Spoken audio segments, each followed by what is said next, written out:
মোৰ কথাটো হ'ল এনেকুৱা, কোনে ক'ত মাত মাতিছে মই পুলিচে পুলিচৰ কাম কৰিব।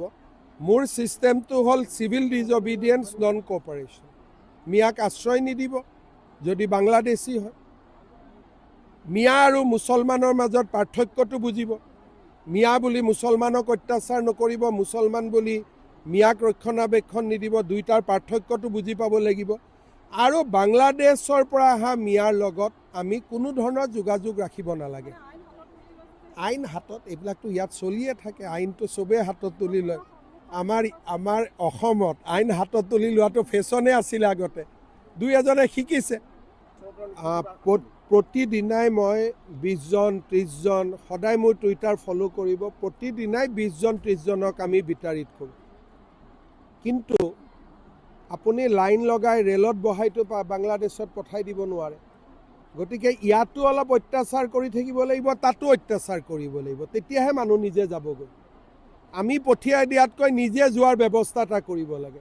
এতিয়া 1.5 লাখ বিঘা মাটিত এভিকশ্যন কৰিছোঁ, মাটিটো আৰু নাপাব, গতিকে অসমৰ পৰা যাব লাগিব।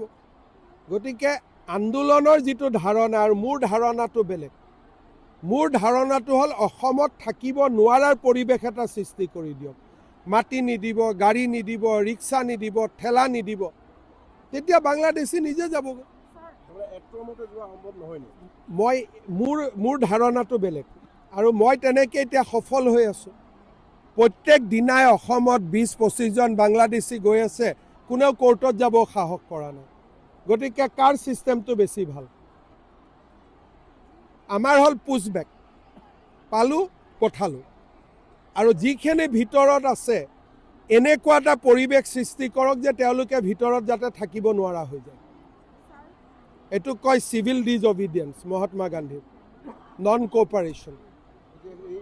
মহাত্মা গান্ধীয়ে আমাক দুটা বস্তু শিকাই থৈ গৈছে, নন কোঅপাৰেশ্যন এণ্ড চিভিল ডিজঅবিডিয়েঞ্চ।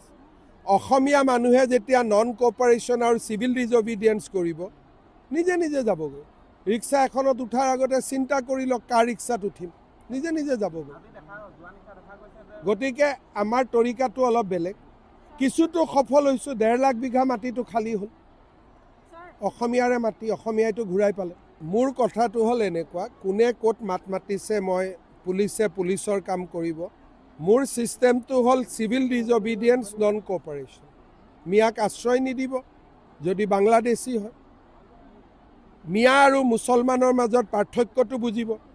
মিয়া বুলি মুছলমানক অত্যাচাৰ নকৰিব, মুছলমান বুলি মিয়াক ৰক্ষণাবেক্ষণ নিদিব, দুইটাৰ পাৰ্থক্যটো বুজি পাব লাগিব। আৰু বাংলাদেশৰ পৰা অহা মিয়াৰ লগত আমি কোনো ধৰণৰ যোগাযোগ ৰাখিব নালাগে। আইন হাতত এইবিলাকতো ইয়াত চলিয়ে থাকে, আইনটো চবেই হাতত তুলি লয়। আমাৰ অসমত আইন হাতত তুলি লোৱাটো ফেশ্বনে আছিলে আগতে, দুই এজনে শিকিছে।